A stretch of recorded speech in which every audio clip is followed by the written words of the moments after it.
Welcome to another Numismatic Notes with Benjamin. I am Benjamin, and today I'm going to share with you a banknote that I am so excited that I was able to get. I've been wanting this note for years and finally found it. And I wouldn't say it was a deal because this note seems to bring more than any reference says it's worth, but it wasn't so unreasonable that I let it pass. So I picked up this note, and I'm very pleased to get it. But I'm going to tell you up front that there was a lot of difficulties in describing this note. I had started researching this note several years ago, and I found resources back then that are no longer valid now. I can't make the link to them, and I haven't found new resources for them. So I feel sometimes that my background work has been patchy. Nevertheless, it still is valid, and I hope that you will decide to like and subscribe to my channel. I'm almost at 500 followers now, and very soon I'm hoping the algorithm will kick in on my behalf. When we get to the other side of the note, there are a number of birds, and I think that there was a problem in identifying the birds. The birds are in a specific order on the note. There seems to be a repetition of some of the birds, but the words are described in microprint around the edge of the note, but not in the order that they're depicted on the note. And then some of the descriptions seem to be Latin, some of them just seem to be a Spanish translation, and some of them seem to refer to a drug cartel and no bird that's actually on the note. So I don't really know, and I apologize in advance because I am more mystified since I started researching some of this banknote design. Nevertheless, please join me as I share with you one of my favorite banknotes of all time. This is a Colombian 10,000 pesos. And that's a high-value note, but only has an exchange rate of about $2.90 US. This isn't a current note of Colombia, and if you can find this note for $2.90, let me know. I paid a great deal more for mine. I got my information for this note from Krause Publications, the Banknote Book, Wikipedia, and Numista.com. This banknote is a PIC 437 capital A, and it is a banknote book B980. The substrate is paper, and the predominant colors on this note are green, brown, red, and yellow, and combinations thereof. It measures 140 by 70 millimeters. There are UV notes that there are UV effects on this note, and there are threads that actually, a couple of threads down the middle.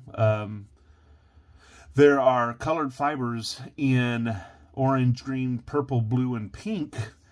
And there's a watermark of an Embera native woman. So let's just get started with the design features. Here in the upper left-hand corner, we have a 10,000, which is an offset register. On the back of the note, there is also a 10,000. When you hold this up to the light, they are in perfect alignment.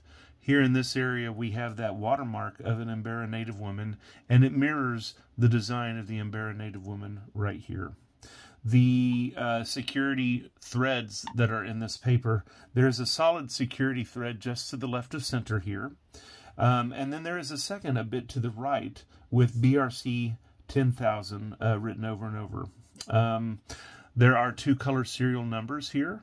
One in black at the upper left-hand corner and one in red at the bottom right-hand corner. So it does have a high standard of of security. I thought this might be a latent symbol, but I wasn't able to get it to work as such for me. It may just be a beautiful engraving of a basket or a plate. There's some fruits over here which lead me to think it might be coffee, from a coffee bean tree. And then we have a couple of ships here in the middle. This note was originally issued in 1992 to celebrate the 500th anniversary of Columbus's discovery of the New World. So this is a Colombian commemorative banknote. And since there are two ships here, you're like, well, I wonder which two they are. There is one ship on the back of the note, which is named. So this is obviously the other two ships of Columbus. And when we get to that note, I'll touch basis on that. The Embera people are people that historically ranged from the Panamanian area down into the Colombian area.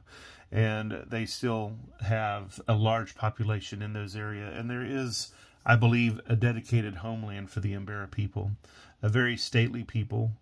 Behind the Embera woman, there is a gold figure, which you can see if you go to the Museum of Gold in Bogota. This is actually a lime container, or a poporo, of the Quimbaya culture of the 6th or 7th century after Christ. And the little top of the head has a little needle inside, and you can use that little needle to get some lime, which is like cooked down shells, and put the lime on coca leaves before you chew them. The lime helps activate the process that lets your body enjoy the coca. Maybe read cocaine into that.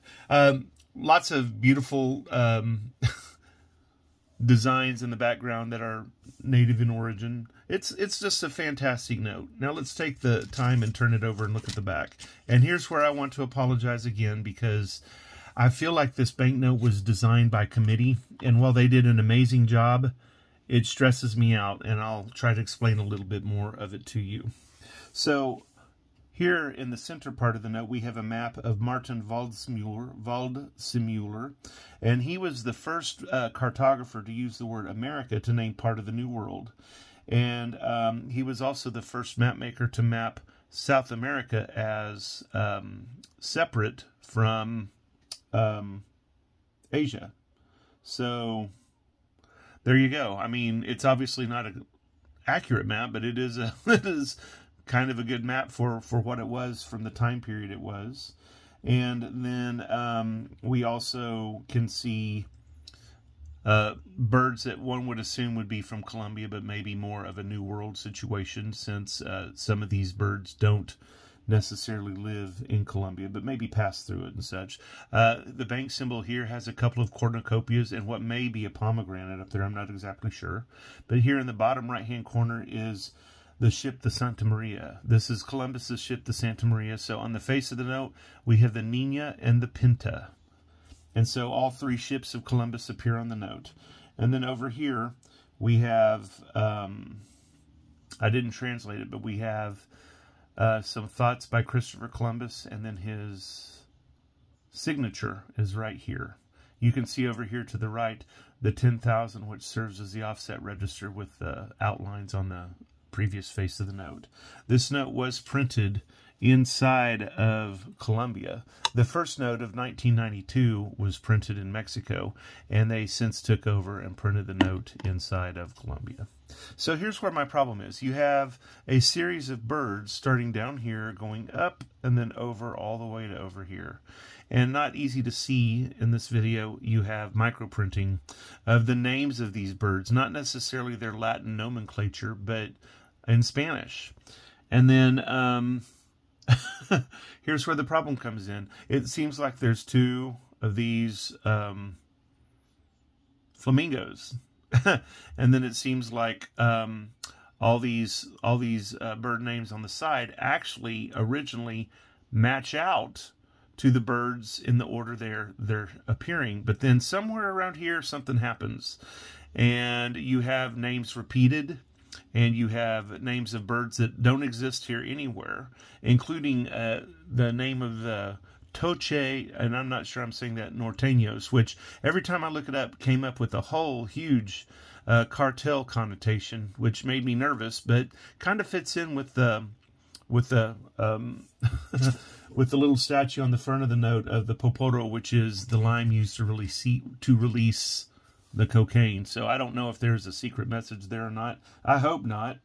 And if there is, I want to remain ignorant of it as long as I possibly can.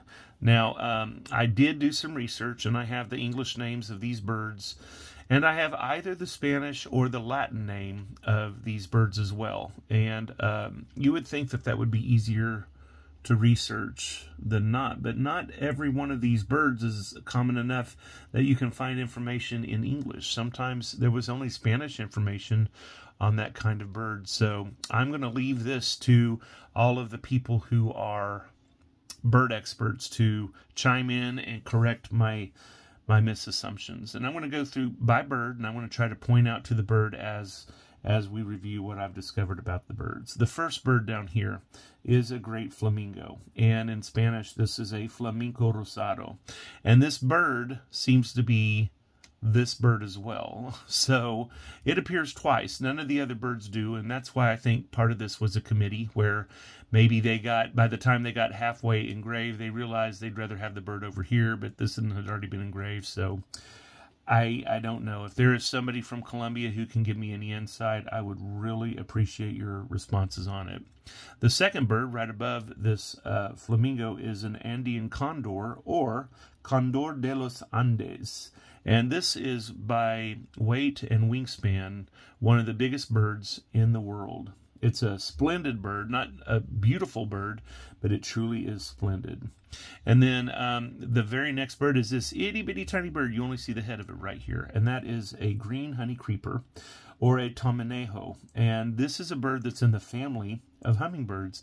And I'm disappointed that they didn't show this bird in flight, because if you don't see this bird in flight, it's hard to tell that it's a flamingo at all.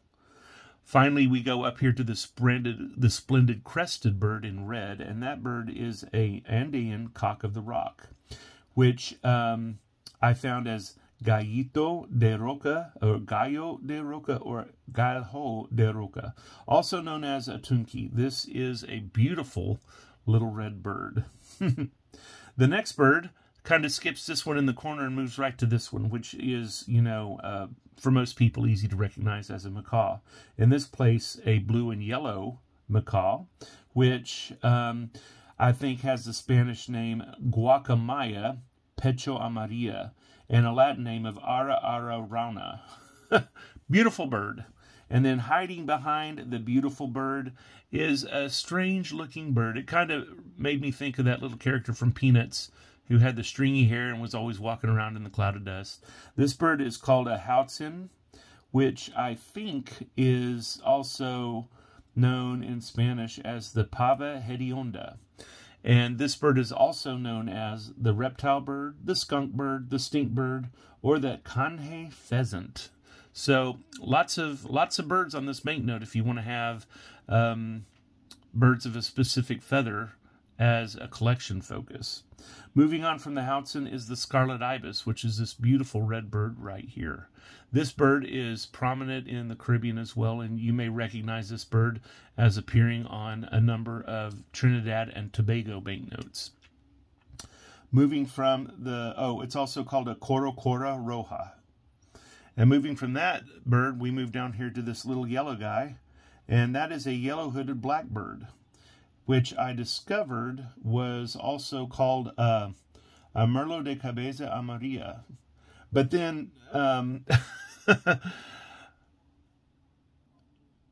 don't know, it's a real pretty bird.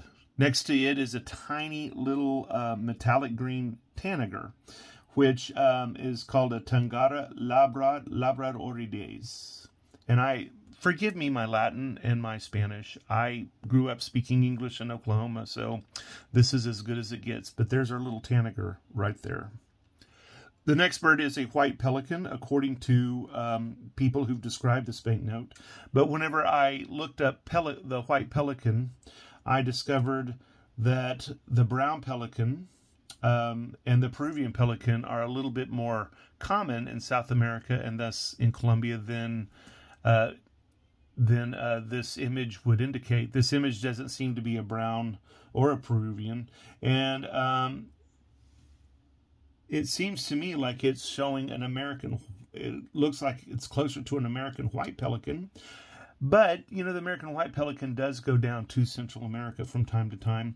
But the portrait actually suggests that of the great white pelican, which is from the Mediterranean and Indochina and the Malay Peninsula all the way down to South America. So I'm not really sure that this is emblematic of a bird that's actually South American.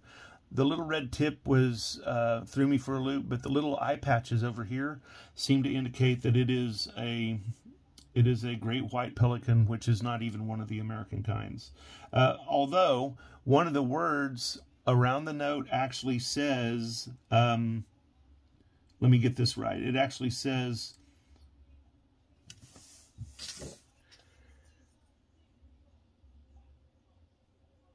It actually says Butona Alcatraz, which I believe translates to brown pelican. Well, that doesn't look anything like a brown pelican, and none of the other birds on the note look like a brown pelican either. So there was part of my confusion. The next note that they talk about is the magnificent frigate bird, which is this inflated chested bird right here. And that is truly an amazing bird. There is a lot of coins from the Pacific that have the frigate bird on it, and it's truly impressive in flight. Our next bird is this keel-billed toucan, or as they say in Spanish, the toucan opalatin. It is keel-billed, and there's a large number of them, and I found out that this bill would make it look top-heavy, but it is like almost a foam. It's a foamy bill covered in keratin, so it's extremely tough and extremely strong. And I wonder if they didn't use some of this bill's construction when they decided how to make planes lighter and fly better. And if they haven't, maybe they could. Anyway, it's a beautiful note. And following that note, we have, skip all the way over here, we have, or skip down here, we have a Baltimore Oriole.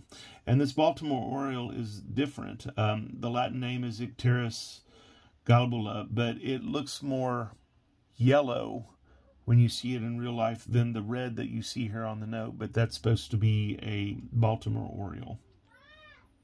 So let's move on to number 14, which is the scarlet macaw that we see right here. The scarlet macaw is also called a guacamaya bandera, or an ara macaw. So there you go. Another macaw on the back of this banknote, truly contributing its color. The next note is called a yellow-crowned parrot, or an Amazon parrot. This Amazon parrot is, well, I don't know what else to say about it. It is an Amazon parrot. It's a beautiful, beautiful bird. And, you know, it represents more the South American than it does the Central and the North American part of North America. Here's our repeat of the flamingo. And then over here, we have what is called a red-capped cardinal, or a Peroaria gularis. Again, forgive my pronunciations. This note was hard to research because the microprinting of the birds' names do not match the birds. I had to do a lot of image comparisons. There are some words here that don't relate to any bird that appear on these notes, but this note is a note that has some birds from some families for the first time that I've been able to identify on a banknote. Where else are you going to get a skunk bird, for example? Where else are you going to get a flamingo? Oh, well, you know, I've done a video on those. Be sure and check out my other videos. Please like and comment, discuss, let me know. But please follow and like my video and sign up for alerts for whenever my new videos get published. I am Benjamin. This is Numismatic News. Have a jewel of a day.